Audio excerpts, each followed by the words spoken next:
today we are with two candidates for the West Vancouver Sunshine Coast Sea to Sky Country Riding, and we have Dana Larsen and Blair Wilson with us. We're going to start with Dana Larsen, who is the senior manager of the Vancouver Seed Bank and former editor of the Cannabis Culture magazine. He wants to tell us in 3 minutes why he wants to replace Blair Wilson as a member of parliament. Well, thanks for having me here, and it's nice to be in the library and talk with you. And I'm here to speak on behalf of Canada's New Democrats and to present a vision for Canada that Jack Layton has, which is very different from the conservative vision of our current Prime Minister, Stephen Harper. We stand for liberty, for democracy, for social justice, and we believe that there's a very clear difference between where Stephen Harper wants to take Canada and where the New Democrats would bring our country. Whether it's on the war in Afghanistan or the war on drugs or increasing electoral democracy and having respect for the voters who make their choices, we want to do something different than where we're going now. And so as your candidate in the riding of West Vancouver, Sunshine Coast, Sea to Sky Country, I hope that I can bring forward some new ideas and some different ways of doing things. As New Democrats, we seek to have a country which includes all Canadians. We seek to have a country which has social justice and equality for all people. We want to reduce the gap between the rich and the poor. We want to increase social justice and make sure that all Canadians are treated equally by the police and by our government institutions. And we want to ensure that we have an economy that works for all people, for regular Canadians, and not just for the corporate fat cats. All right, well, thank you very much, Blair, Dana Larsen. Now we have the incumbent Blair Wilson, who has been for 2.5 years in Parliament as a Liberal, and then 2 weeks ago he moved to become Green. So he's going to tell us why he wants to continue representing the constituents of the long name West Vancouver Sunshine Coast Sea to Sky riding. Good afternoon. Thank you for the opportunity here. This election is about choice, and it's about the people's choice. For the first time in Canadian history, the Green Party of Canada has a sitting member of Parliament, and for the first time in Canadian history, you, the voters of West Vancouver, Sunshine Coast, Sea to Sky Country, have a real choice and a real opportunity to feel good about this election, to feel good about your decision, and most importantly, to feel good about the future of Canada. This election, you can vote Green and actually re-elect the first Green Member of Parliament in Canadian history. The entire country of Canada is watching, and in fact, the entire world is watching. This is an historic opportunity to reset the agenda in Canada and send a clear message that you are tired of the old-style politics of negativity and division that pits one segment of society against the other, rich against the poor, the right against the left. The Green Party has a big tent approach that is inclusive, not exclusive, that is about bringing people together, not separating them, that is about working towards positive, healthy solutions to improve the quality of life for all Canadians. We are about creating well-paying, sustainable green jobs, strong communities, and a healthier future for your children and for your grandchildren. This election, you have an historic opportunity to reset the agenda and send a message that Canada wants to join the world and participate in what I believe will be the greatest business opportunity of this century, the new green revolution. While other parties are focused on fear and despair about how to tackle climate change and clean up our environment, the Green Party is the only party that sees this crisis as an opportunity that can lead to positive change, an opportunity that can lead to hope. With the right leadership and the right vision, Canada can lead the green revolution that is sweeping the world and build strong new Canadian green companies, well-paying long-term new green jobs. We will encourage investment in renewable energy like solar, wind, tidal, and geothermal, like the $90 million 20 hydrogen fuel cell pilot project I spearheaded for Whistler during the 2010 Olympic and Paralympic Games. So you may continue later on. Okay, thank you. But now we have a question for Dana Larsen, and it's from the nowpolling.ca. I hope you had the chance to go to our polling website and look at the federal questions there. And on electoral issues, one of the questions is the term of office. How could you make it that the MPs become most accountable to the people? And if you have looked at that question, you will see that some people are calling for a perpetual electoral system, a recall and referendum system. Some others are happy with the 4-year term of office. Some others are thinking that maybe we should just have MPs appointed by the Queen. So what is your thought on that topic? Well, I do think that there are some problems with our democracy, and I think it would be an improvement to see voters being able to vote on issues more and for people maybe less, so that voters kind of have a direct choice in issues. When you vote for a candidate, you have to find the one that represents generally what you would agree with. But I think that we could open up our democracy with ballot initiatives and more referendums and those kind of means to allow voters to have a more direct choice in governing the country and not always handing it off to elected officials who, as we have seen, often do not keep their promises. New Democrats would also support legislation to stop floor crossing, so that if any MP wishes to change parties, they would have to go to a by-election first and have their position ratified by their voters. The question is specifically about the term of office. So it could be a problem of crossing the floor, but how would you make it more accountable?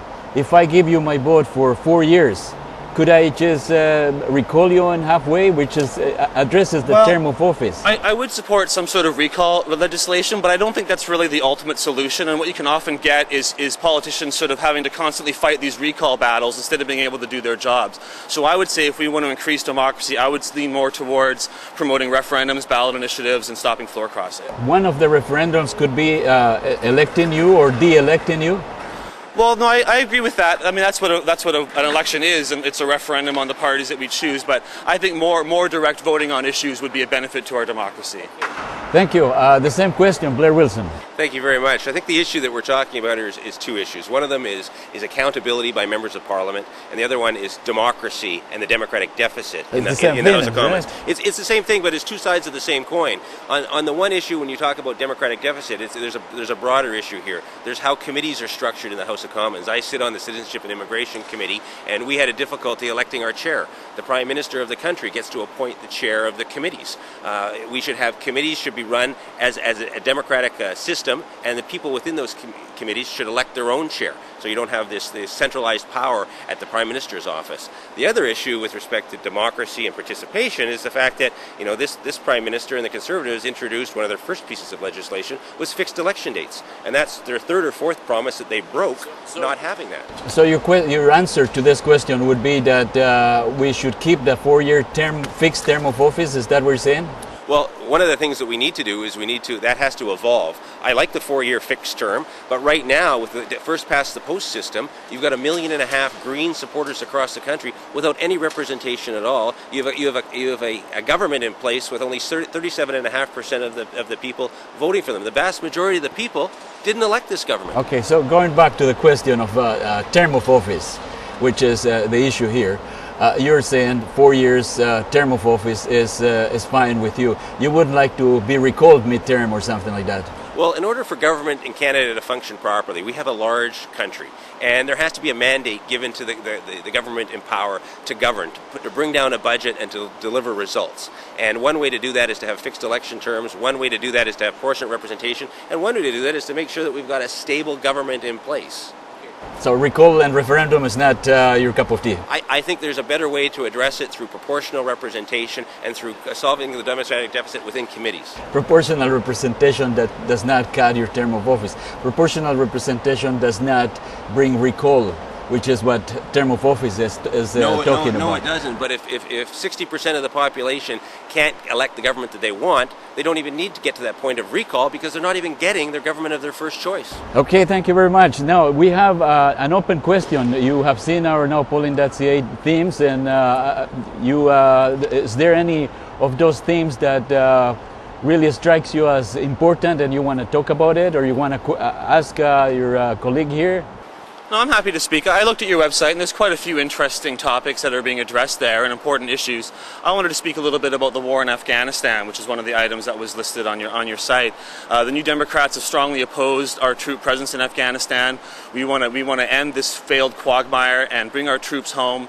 And we're the only party in Parliament really standing up to end this war and to stop what is becoming a worse and worse situation. And I see the war in Afghanistan as largely a corporate war being fought over access to oil, and we need to change that. It's the wrong place for Canadian soldiers to be and the wrong time for us to be there. Mm-hmm. Your leader, Mr. Layton, says that we should continue our mission there until 2009. No, that's not what Jack Layton has said at all. We're calling for an immediate withdrawal of our troops. All right. What is your opinion on another topic or on the same one? I'll address this really quickly. I've been very consistent in my beliefs and my values. I voted to end the war in Afghanistan once as a Liberal and once as an Independent. I'll continue to keep my values and principles consistent and vote to end the war in Afghanistan. We need to bring peace and prosperity to that country, and we can't do it with a combat force on the ground. But to talk about another issue which I think is near and dear to Canadian hearts is our economy and the fact that we have a 21st century economy where we're not competitive. We've got to get competitive with other countries like Germany and like Norway, and the only way we can do that is with a green strategy and a green vision that calls for cutting taxes to average middle-class Canadians, that calls for putting up a $20,000 tax-free minimum level of income so that Canadians and people in my riding can survive. They have enough money to pay for their food, their shelter, and their clothing. And at the same time, we've got to put in programs to promote green, sustainable jobs. So we've got to do both. We've got to protect the environment, we've got to build strong and healthy communities, and we've got to make sure that our economy is taken care of.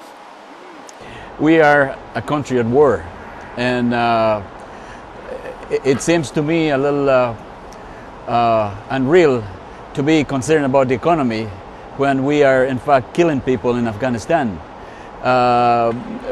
Would you say that bringing our troops back would be a priority before the economy? Well, I've voted twice in the House of Commons to end our combat mission. Jack Layton and the NDP have been propping up this Conservative government since they got elected. We would have a number of important projects right here if Jack Layton hadn't brought down the government. We would have Aboriginal health care. We would have the Kelowna Accord passed. We would have had a system in place to have a national health care system. Those are the things that Jack Layton brought down, and the Conservative government continues to keep our troops in Afghanistan. I voted against that twice and will continue to vote for peace in the world. You vote, yeah, you will. You're saying that Jack Layton is promoting to continue to keep our troops in Afghanistan? No, I've said that Jack's been continuing to prop up this Conservative minority government. In the House of Commons, he stood up time and time again to support them on different initiatives. It's now time for the voters to decide who they want to lead this country, what type of vision they want for the country. And Elizabeth May in the Green Party of Canada is bringing a fresh new approach. Okay, so Dana, what about Jack Layton supporting the government that is actually keeping our troops in Afghanistan? The NDP voted against the Conservatives on every single confidence vote in this Parliament. So to say that the NDP is propping up the Conservatives is a total fallacy. The Liberals under Stéphane Dion have been the ones over the last year or more that have been consistently avoiding the vote or voting in favor of Conservative motion. So the idea that Layton is propping up the Conservatives is completely inaccurate. And certainly for the Liberals to be saying, well, we were just about to do all these wonderful things. They were in power for a long time, and then to say at the last minute, oh, if only the NDP hadn't pulled the plug, we would have done all these wonderful things. Well, they had a long time. They were government for a very long time before that. So that is also a fallacy and really a red herring. Mr. Layton proposes that not that we pull our troops from Afghanistan, but that we would shift them from south to the north out of the combat area and to the rebuilding Afghanistan. Do you think that Afghanistan needs our support there, or are we propping up a government of our choosing? One of the big parts of the problem in Afghanistan that isn't really talked about is the instability caused by the war on drugs. Their opium crop is the #1 and economic drive of their country, and it's completely illegal. And our soldiers are being put in harm's way because of our North America support for eradicating the opium poppy. And we need to find better solutions to deal with the opium crop, because we're never going to see stability in Afghanistan or many other places in the world when we continue this prohibitionary trend in the war on drugs. We should be buying the Afghan opium poppy crop and using it to produce pain medications for third world countries, a proposal brought forward by the Senless Council, something I strongly support. All right, so pulling our troops in 2009 is what the NDP wants? No, we want our troops out today. Today? We want troops out now. The NDP has consistently asked for our troops to be withdrawn immediately. Well, that's not what Mr. Layton is saying, but anyway, what do you think about that? I think the mixed message coming from the NDP is obviously clear. I've been steadfast in my position to end our combat mission in Afghanistan, and of all the people that are running for office here as members of Parliament, I believe I'm the only one that's actually had my feet on the ground, and I've been to Afghanistan, I've visited our troops there. I know the hard work that they're doing. When Parliament... What is that hard work they're doing? Well, when they initially were put into Afghanistan, they were put in there as a peacekeeping mission, and after the Conservatives came into power, it became a war-making mission. So right now, we've got to get the troops out. But if I could just make one point, the big issue that we have right now is the porous border between Afghanistan and Pakistan. Right now, we've got opium and drugs going from Afghanistan into Pakistan, and we've got guns, warlords, and the Taliban going in the other direction. Until NATO, until the United States, until Canada closes that border between Afghanistan and Pakistan, our troops will continue to be in harm's way. We've got to, until that border is closed, we've got to remove our combat mission, we've got to remove our troops from Afghanistan, and I've been consistent on that, voted twice in the House of Commons to do that. Remove completely, not to leave them behind for social work or anything like that. We need to remove all our combat mission from Afghanistan, and we have to work within the United Nations for the United Nations to have an international peacekeeping troops with some teeth so they can get on the ground with the United Nations support. You don't mean to move them from the south to the north, but to bring them home? Not to move them anywhere in Afghanistan. Our combat mission has to end. I voted twice on that. We need to bring our troops home right now. Did you have any reply of what I said that Mr. Layton, what he is proposing is to move them from the south to the north? I don't know where you're getting that from. I don't know where you're getting that from. I hear him saying that. Well, I consistently stand for moving our troops out of Afghanistan. The New Democrats have stood over and over again to end our combat mission in Afghanistan. The Liberals and the Conservatives have voted to extend our troops there in 2009, now to 2011, and I can think that date is going to continue to vanish towards the horizon as we get close to it. We need all of our combat troops out now. All right, final thoughts, final comments. We just have about a minute and a half each. So something that you missed and you want to express for as your final thoughts. Well, I think just to wrap it up, that this is going to be a historic opportunity for Canadians, but even more so, it's a historic opportunity for the voters of West Vancouver, Sunshine Coast, Sea to Sky Country to re-elect the first Green Member of Parliament in Canadian history and send a strong message to Canada, to Canadians, to send a strong message to the world that we value our environment, we value sustainable jobs, and we want to build healthier, stronger communities. All right, Dana. Well, I'll say on behalf of the New Democrats that we want to see a new Prime Minister in this country by the name of Jack Layton. We want to see Canada take a radically different direction than the Conservatives are taking us, and I think that during this campaign we'll be laying out very clearly where the Conservatives are going and where the New Democrats are going, and I hope voters will see a clear distinction and make the right choice. Good. Thank you very much to both. Thank you. Do you want to change the world? Go beyond protesting. Register your opinion on ourpolls.ca. Let it be counted. On Elections Day, don't give away your right to make decisions. Demand an ongoing direct democracy. When you participate on our social consciousness, we will change the world.